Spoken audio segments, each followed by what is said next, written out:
지금부터 노인복지 정책 3강 시작하겠습니다. 저번 주에 조금 했죠. 그러나 이어서 계속하겠습니다. 즉 말하면은 나이가 들면 대응하는 방식이 달라지겠죠. 근데 위험순위 1순위는요, 건강이 안 좋아서 비참해지는 경우가 많습니다. 그러면 오래된 효자 없듯이 자녀도 우리를 안 돌보려고 하는데 형제도 마찬가지고요. 그럴 때 위기의식을 느끼고 돈 모아는 거 넉넉하면 가족이 서로 도와요. 또 자녀도 도와요. 근데 돈이 없다 이럴 때는 상당히 비참해져요.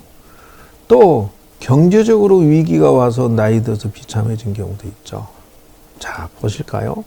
그래서 성공적인 노화를 위해서 준비해야 될 것이 우리가 알아놔야 상담을 신도를 해줄 수도 있고 복지사로서 길 안내할 수 있습니다. 그래서 지금 배우시는 장르가 매우 중요합니다. 보실까요? 성숙형이라는 게 있죠. 왜 성숙형이라 하냐면요, 나이가 들어도 이 대응하는 것이 아주 성숙이 돼서 성공적인 노화를 이루어내시는 분이 있어요. 근데 방어형입니다. 이거 왜 그럴까요? 스트레스 받고 막 위기 상황이 오기 시작하니까 이 사회로부터 또 왕따죠, 퇴임하죠. 어떻게 할지 모르는 거예요.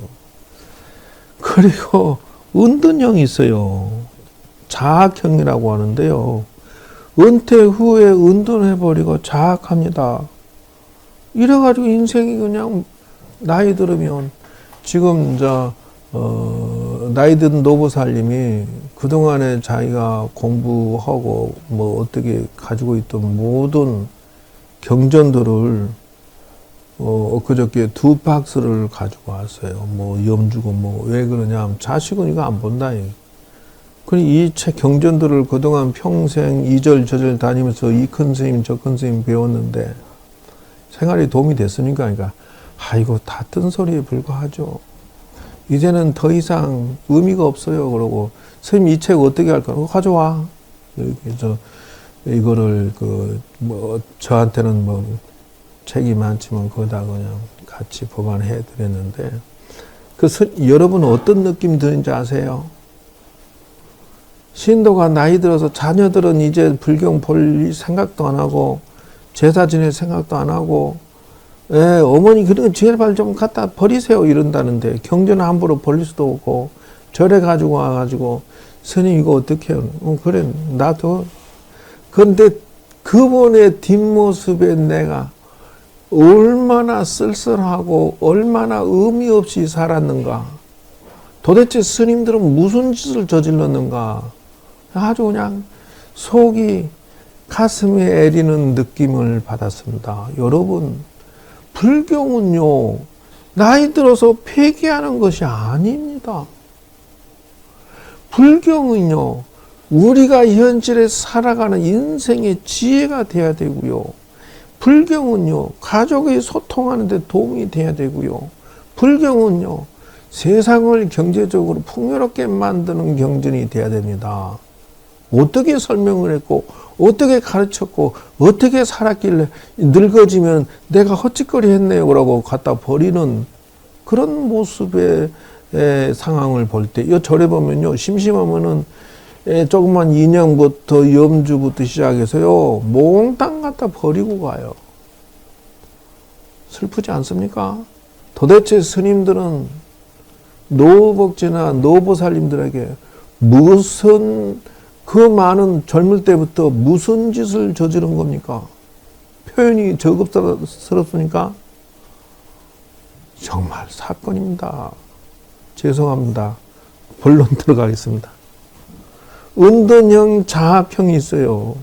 내가 이거 보니까 그냥 그 다음에 이제 마지막에 분노형이 있어요. 나이 늦어서 화가 나 죽겠는 게, 나는 말이야 피땀 흘려 노려서 자녀를 위해서 헌신했는데 나이 드니까 말 애들이 나를 왕따를 놓는, 또 나이 드니까 애들이 소홀히 하고, 한 번도 얼굴도 한 달이 돼도 얼굴도 못 보고, 손주도 못 보고, 애들이 뭐 있는 건 또 다 긁어가고, 또 애들이 말이죠, 급하게 엄마 아빠 와가지고 막 나 말 부도 마련인데 뭐 돈 좀 담보대출 해줘. 이길 어머니들이, 아버지는 좀 버티는데 어머니들은 못 버텨요. 그러면 담보대출을 해주고 피눈물 나요. 왜? 가져갈 때만 아버지. 어머니들이. 가지고 나오면 뭐 한 달이고 두 달이고 얼굴도 잘 안 보여, 또.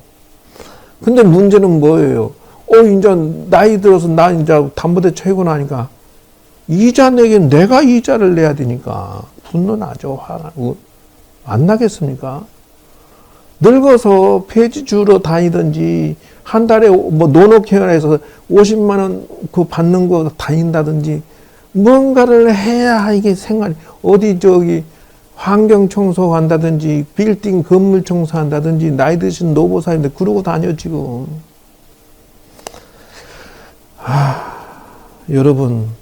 여러분들이 이 문제를 좀 접근해서 해결을 했으면 좋겠습니다. 그래서 성공적인 노화를 위해서 여러분들 접근하는 방식에서 다음에 세 가지를 봅시다. 그래서 첫째, 질병이나 장애로부터 최소한도로 자기를 방어할 수 있어야 된다는 것이. 그래서 여러분 지금부터 건강 챙기셔야 됩니다. 그리고 절에 오신 분들 건강 어떻게 해야 될지 안내를 해야 되고, 두 번째는 일상생활에 자립적으로 할 수 있어야 돼요. 자기 신체적으로 어느 정도 유지가 될 수 있도록 해 드려야 된다.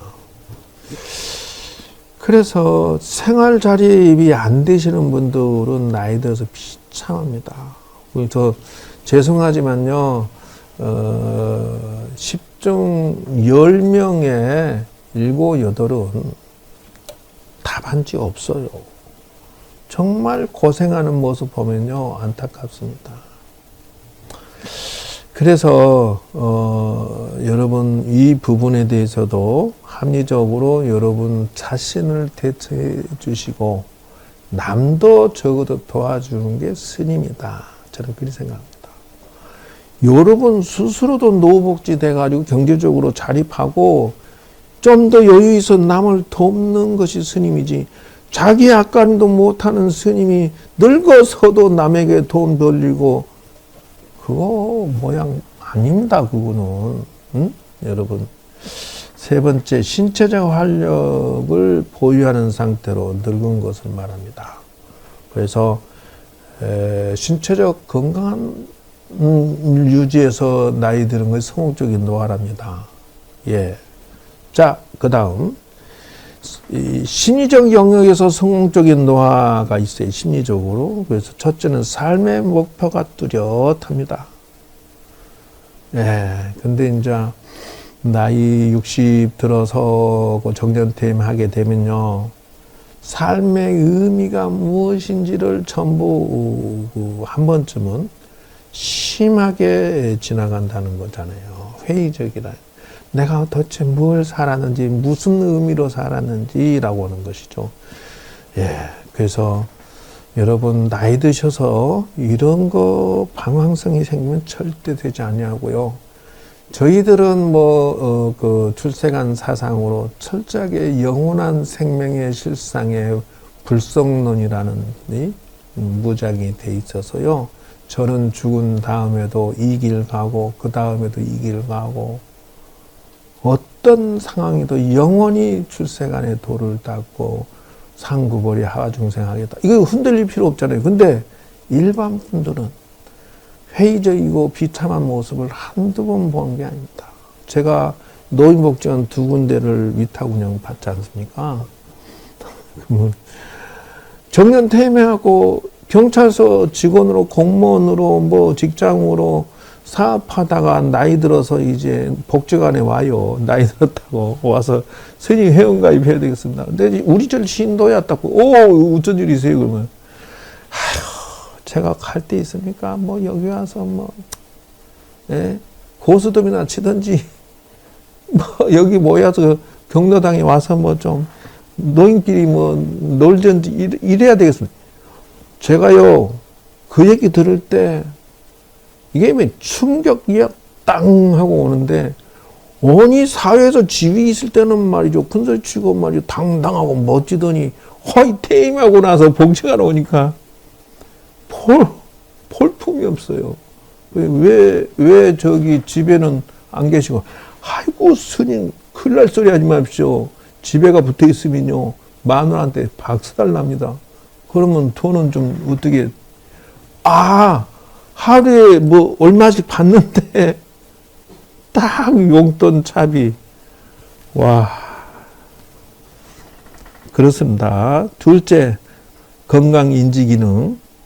셋째, 자신을 수행 통제하면서 자신에 대한 신뢰 성장을 도모하는가. 노인분들이 멈추지 않고 자기 성장을 하는 거 멋지다. 환경 요구에 잘 대처하고 주관적인 만족스러운 삶을 의미합니다. 사회적인 영역에서 성공적인 노화가 뭔지 보실까요? 가족, 친지, 이웃, 동료, 사회 접촉에 사회관계망이 여전히 잘 되고 있다는 거예요. 여러분 나이 드셔서요 인간관계 다 떨어지고요 돈 없으니까 동창회도 못 갑니다. 예, 여러분 일할 때는 말이죠 돈이 있어서 여기저기 막 활동하면서 돈도 쓰고 먹고 하는데, 나이 들어 보니까요 가족, 친구, 이웃, 동료, 사회 접촉 다 정리됩니다. 성공적인 것은 이게 잘 되시는 분이에요. 경제적으로 안정된 생활할 수 있는 노후 소득 준비 되신 분이다. 보세요. 은퇴 이후에도 경제활동, 사회 전반에 생산적인 활동에 활발히 할 수 있는 준비가 되어 있느냐 하는 것입니다. 예, 그래서 여러분 성공적인 노화 준비를 잘 하셔서 예방을 잘해서 성공적인 인생을 하시기 바라기 위해서 이렇게 나오죠. 예, 첫째, 건강 증진을 위해서 생활 습관 관리를 해서 건강에 유지, 질병 걸리지 않고 하는 거. 또 올 겨울에도 우리 신도님들 대여섯 번 대여 노부사님 중심이라 여기 들어다가 넘어지신 분도 있고요. 집에서도 넘어지신 분 있어요. 한 달, 몇 달 만에 나타나서 스님 나 아이고 기부 싸고 다니시는 분이 여러 분 노부살들이 나와요. 조금만 아차하면 그냥 부러져요. 참 걱정입니다. 심리적으로 만족스럽다. 정신적으로 수준이 있어줘야 됩니다. 경제적으로 당연한 것이고요. 사회 활동 여러분은 다 준비가 되어 있으시겠죠? 그래서 자 그러면 이제부터 다시 한번 반복해서 국민기초생활보장 저번에 얘기 드렸죠. 그래서 수급이 가능하니까 챙겨드립시다라고 최저 생계비라는 게 있습니다. 또 챙겨드려야 되고요.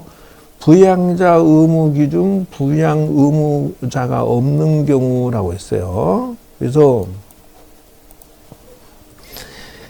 이게 우리가 상담을 딱 들을 때 이거를 유심히 봐야 되는 것은 잘 보시면 아니 자식이라고 있는데 부양 능력이 없어. 이게 그래서 수급권자가 지원책을 전제로 하는 거예요. 그래서 저런 분들 보면요 안타까운 게 저는 그래서 어쩔 때 보면은 내가 노후복지하고 내가 차라리 남을 베풀고 살자 나이 들어도 이런 개념으로 접근해서 저는 이제 노후복지는 걱정이 없는데 이런 분들은 자녀들이 이렇게 부양 능력이 없어요. 야, 이런 거는 뭐 속 터지죠. 자, 급여 종류별 보면 생계급여와 의료급여, 부양 의무자 기준을 적용합니다. 그러나 거기에 또 플러스 알파가 뭐냐면 주거급여, 교육급여라는 게 있습니다. 이렇게 해서 상황에 맞춰서 요 기준에 의해서 국민기초생활보장수급자는 이렇게 나와요. 그래서 이렇게 지금 받고 있어요. 그래서 국민기초생활은 그분의 생활 상황을 급수를 받으러 가서 받으시면 돼요. 그래서 급여의 기본 원칙이에요. 이분이 이 기준에 이 합당하면 받을 거고 안 그러면은 못 받는다라는 것이에요.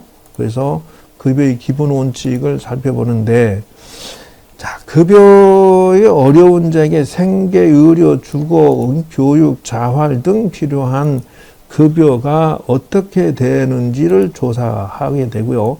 최저생활 보장을 받게 됩니다. 그래서 거기에 말아서 생계급여 수급자가 선택이 되어지게 된다 하는 것이고요. 그래서 기초생활보장급여는 상황에 따라 변한다 하는 거, 이거 법령으로 알고 계셔서 이렇게 혜택 받도록 지원해 주셔야 됩니다. 그래서 급여의 종류 있죠. 그래서 살펴볼 거는 그분의 생계급여, 의료급여, 주거급여 이렇게 해서 요거 어떤 상황인지 점검하셔야 돼요. 그래서 그런데 그 의료급여라고 하는 것은요, 건강보장정책에서, 주거급여는요, 주거보장정책에서 다루고 있으니까 그분의 안정된 생활을 서포트해 주는데 막대한 힘이 된다.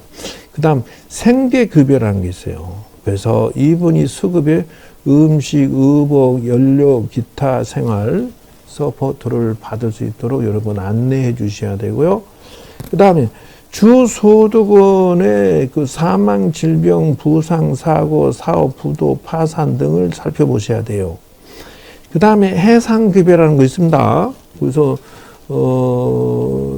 그 자녀들이 결혼해서 아기를 낳으면요, 생계급여, 의료급여, 주거급여 수급자가 출산한 경우에는 1인당 700만 원 정도를 지급받습니다. 그래서 여러분 요거 그 안내를 해 주셔야 돼요. 또 장제급여라고 해서요, 요것도 마찬가지입니다. 누가 돌아가셨어요. 그러면은 그 거만, 운반, 화장, 매장 이런 것을 가구당 또 800만 원 서포트 받을 수가 있습니다. 여러분 이런 거 아셔야 돼요. 그래야 신도들 그 어려운 형편 도와줄 수 있죠. 그 다음에 교육급여라는 게 있습니다. 그래서 하위 50%죠. 그래서 교육부 장관이 정하는데 입학금, 수업료, 교과서, 부교재비, 학용품 등을 지원받을 수 있어요. 살펴보셔야 돼. 자활급여라는 게 있습니다. 생계의료 수급자, 비수급자권으로 해서요, 중하위 50%인 자들의 이거 제공을 받을 수가 있어요. 지금 내 아는 신도 자제분이 다쳤어요. 그래서 병원에 입원했는데, 그 뭐 다친 것이 끝나지 않고 수술하고 끝났는데 자활 과정을 거치는데 이 지원금 받습니다. 자, 기초연금 보실까요? 65세 이상이라 있죠? 2014년부터 지급이 됐는데요. 기초연금도 우리나라 여러분 기초연금 들어놓으셨습니까? 어떻습니까? 들어놓으셔야 무조건 들어놓으시고요. 그 다음에 개인적으로 뭐 연금보험 같은 거 넣으시면 좋겠습니다.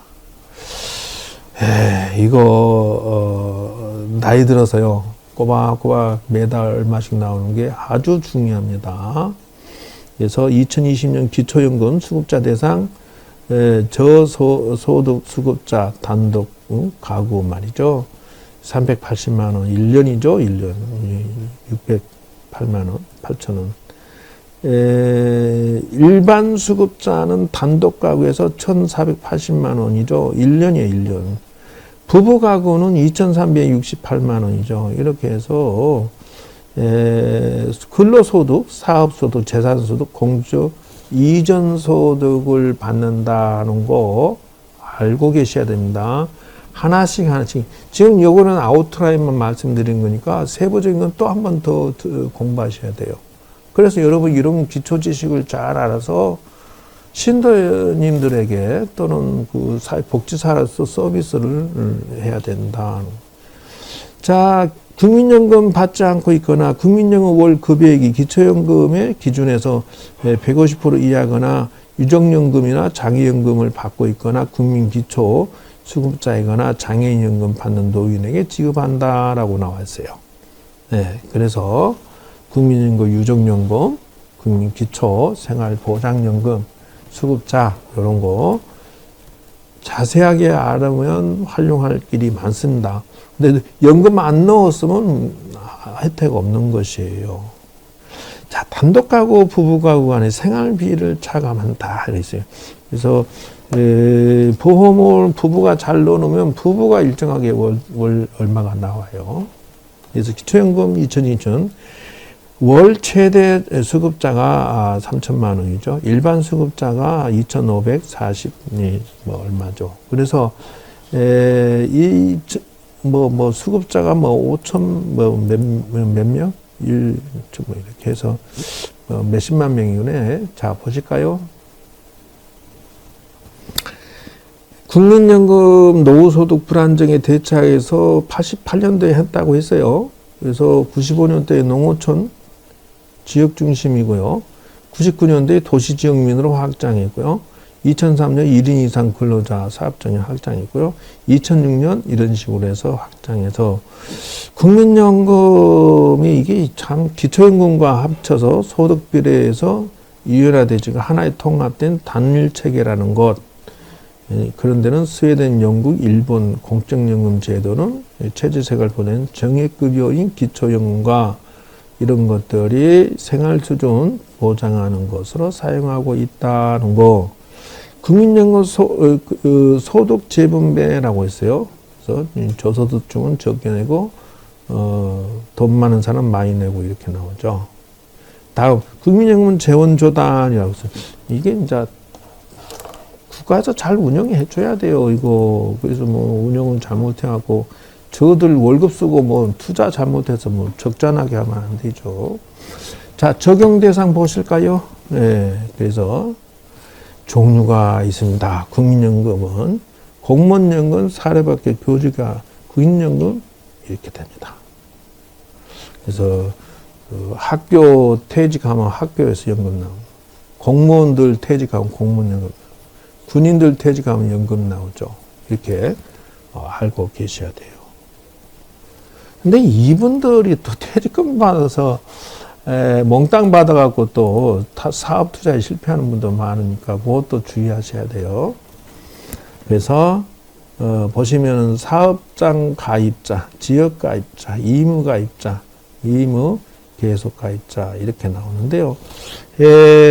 요 상황은 여러분이 어떻게 되어 있는지를 점검하셔야 돼요. 공무원 연금인지 사립 다니셨는지 사업장 가입자인지 지역 가입자인지. 의무 가입자는 직장 안 다니는 분들이죠. 예, 그렇게 해서 살펴보시고 지원해 주셔야 되고요. 그래서 국민 기초생활보장법 그렇죠. 공적연금 수급자 국민기초생활 요거 18세 이상 27세 미만인 학생으로서 있어요. 소득도 없고 희망하면 의무 가입자가 될 수가 있습니다. 어쨌든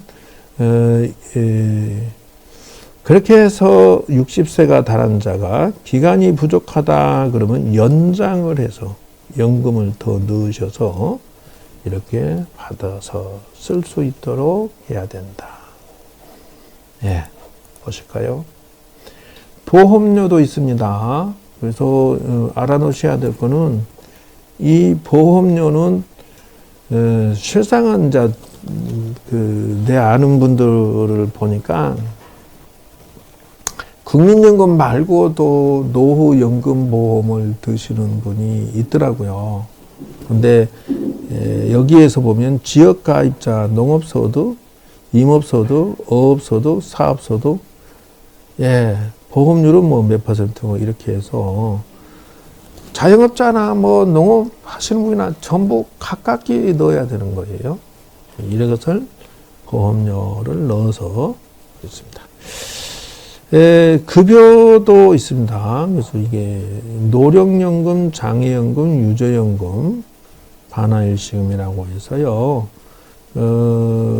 노령연금인지 장애연금인지 유족연금인지 요걸 구분해서 반환일시금인지 구분해서 급여 운영하는 것을 지도를 해 주셔야 됩니다. 그러면 그것을 어느 정도 넣어야 되냐? 10년, 20년 미만이면 예, 감형노령 기간이 10년 이상이나 연령이 55, 60 사이로 하면은 조기연령금이 나올 수가 있다. 장애연금이죠. 가입자가 질병, 부상, 신체, 정신 장애 있을 경우에는 연금 혜택을 보고 유족연금이라고 해서요. 기간이 10년 이상이고요. 보험료를 납부 기간이 하면은 3분의 1 이상입니다. 그래서 이렇게 해서 서포트를 받도록 지원해 주셔야 되고 국민연금 뭐 어쨌든 월 수급액은 453만 원 이렇게 되는 것 같은데 510만 원인데 이거는 특수한 경우 이거는 저기 저 공무원이나 교육자 같은 군인이나 이런 사람 같은데요. 자, 개혁과제는 이라고 했죠. 국민연금이 사각지대가 있죠. 아직도 못 내신 분들, 들어가지 않은 취약계층이죠. 그래서 최저보증연금제도 조세 방식이라는 것이 있는데, 뭐, 연금 재정의 안정화를 위해서 투자 좀 잘해 주십사. 이렇게. 자, 보실까요? 급여의 적절성이죠. 노후 빈곤 방지하고 과거 생활 수준을 적절히 해라. 그래서 뭐 어쨌든 이거 연금 제도의 일원화할 것이 필요하다는 것이죠. 네. 4개 공적연금 4개로 관리 체계가 되어 있는데 한 군데로 통폐합을 해야 됩니다. 그래서 연금 제도의 개혁에 대해서 말해보세요라고 하면 이것 여러분이 문제지를 잘 말씀을 하셔야 된다 것이죠. 또 이제 문제점이 뭐냐면 소득 파악이 정확하지가 않아요. 돈도 많이 버는데 비공식으로 버는 척하고 돈 안 번 척하고 연금을 적게 내고 많이 타가는 사람이 있습니다. 요거 여러분 문제지를 잘 개혁사항으로 넣으셔야 돼요. 그 다음에 연령의 연장 노인취업 활성화라고 해서요. 그래서 뭐 이런 것들은 뭐 괜찮은 것 같습니다. 어쨌든 그 다음에 특수직 연금이라는 게 있습니다. 근데 이런 분들은 그래서 너나 없이 지금 공무원 연금이라는 게 있는데 이분들 넣는 것보다 좀 더 타요. 이분들이 보험료가. 그래서 공무원들 서로 하려고 하는 이유가 그런 것 같아요. 두 번째는 퇴직연금 공무원만 있지만 교직연금도 군인연금도 마찬가지. 이분들도 상당히 많이 타요. 그래서 우리가 세금 내고 사립학교 직원연금도 있습니다. 보험료 급여 몇 퍼센트. 요건 여러분이 연구하시고요. 그래서 4가지죠. 기억하세요. 국민연금, 공무원연금, 군인연금, 학교연금, 사립학교, 뭐 기타입니다. 어쨌든 이렇게 해서 여러분 관심 있게 바라보고 들었는지 안 들었는지 최저생활 보장을 받을 수 있는지 기초생활을 받을 수 있는지 이런 것들을 점검해서 서비스를 잘 해가지고 반드시 복지사로서의 또는 스님으로서의 지도를 잘해서 혜택을 받고 건강한 노후복지를 할 수 있도록 도와주셔야 되겠다. 여러분 들으시느라고 고생하셨고요. 여러분 자신부터 연금 종합적으로 이것저것 잘 넣으셔서 나이 들어서 우리 친구 도반 스님들 선방에 한 10년, 20년, 30년 나왔다가 그 돈 모아가지고 뭐 시골에 암자 사가지고 뭐 농촌 집 사가지고 들어가 앉았다가 틈만 나면 와가지고 야, 이 쌀 좀 줘, 뭐 김치도 좀 줘, 뭐 초 좀 줘, 뭘 달라고 그랬어. 그거 왜 그러니? 이게 운영할 수가 없어, 신도가 없어, 용돈도 없고 죽겠다 이래요. 그러면은 아니 연금이라 넣었으면 그런 걱정 덜 했겠잖아요. 그러니까 보기에 매우 안타깝습니다. 그래서 여러분 이게 환삭이에요. 선방 나와서 돈 모아 그 해제비 모아가지고 어떤 분은 포기당 처리고 어떤 분은 뭐 농촌 집과 한가친 데 사가지고 이렇게 들어가 앉았는데 운영할 능력이 없어요. 신도가 안 와요. 그러면 야 농사 짓는 법이나 좀 배워서 도전하지. 그러니까 아이고 내가 선방만 앉아 있었지 뭐 기도만 했지 내가 그거 할 줄 아나 뭐 이러고 앉았어요. 여러분은 어떻습니까? 여러분 나이 들어서 그렇게 들어가고 싶어요? 도반한테 가서 이렇게 동냥하실래요? 아니면 신도들한테 좀 가져와 이럴 거예요. 여러분은 어떻습니까? 여러분 자신도 자선가하시고 수행 공부 잘하시고 남에게 도와주는 그런 분이 되시기를 기원드리면서 오늘 이것으로 마치도록 하겠습니다. 고생하셨습니다. 감사합니다.